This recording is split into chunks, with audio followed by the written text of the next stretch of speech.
Azərbaycan Respublikasının Xüsusi Rabitə və İnformasiya Təhlükəsizliyi Dövlət Xidmətinin kompüter insidentlərinə qarşı mübarizə mərkəzində aparılmış monitorinqlər və daxil olmuş insident bildirişləri əsasında Statnet şəbəkəsinə daxil olan müxtəlif dövlət qurumlarına aid elektron poçt ünvanlarını hədəf alan phishing xarakterli kütləvi e-poçt kampaniyası müəyyən edilib. Bu barədə Elektron Təhlükəsizlik Xidmətindən bildirilib. Məlumata əsasən hücum ssenarisi vətəndaşlarda qorxu və təciliyyət hissi yaratmağa yönəlmiş sosial mühəndislik üsullarına əsaslanaraq saxta bildirişlər və əlavə sənədlər vasitəsilə qurbanların müəyyən tələbləri yerinə yetirməyə sövq etmək məqsədi daşıyır.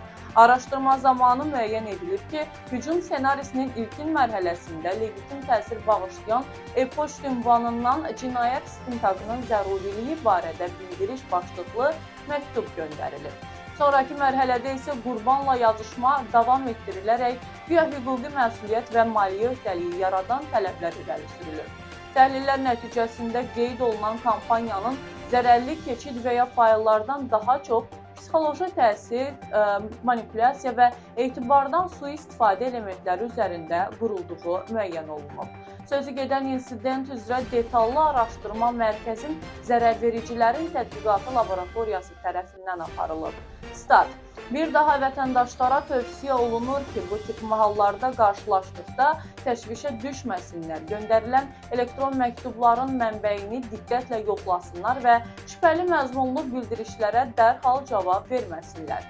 Rəsmi qurumların adından göndərilən hüquqi məsuliyyət, cərimə və ya təcili hərəkət tələbi yaradan mesajlara qarşı xüsusilə ehtiyatlı yanaşmaq, belə hallarda aidiyyatı qurumlarla birbaşa əlaqə saxlayaraq məlumat dəqiqləşdirmək vacibdir. Eyni zamanda şübhəli elektron məktublar və əlavələr aşkar edildiyi halda onların informasiya təhlükəsizliyi üzrə məsul şəxslərə və aidiyyatı qurumlara bildirilməsi kiber təhlükələrin qarşısının vaxtında alınması baxımından mühüm əhəmiyyət kəsb edir. Statın sonu.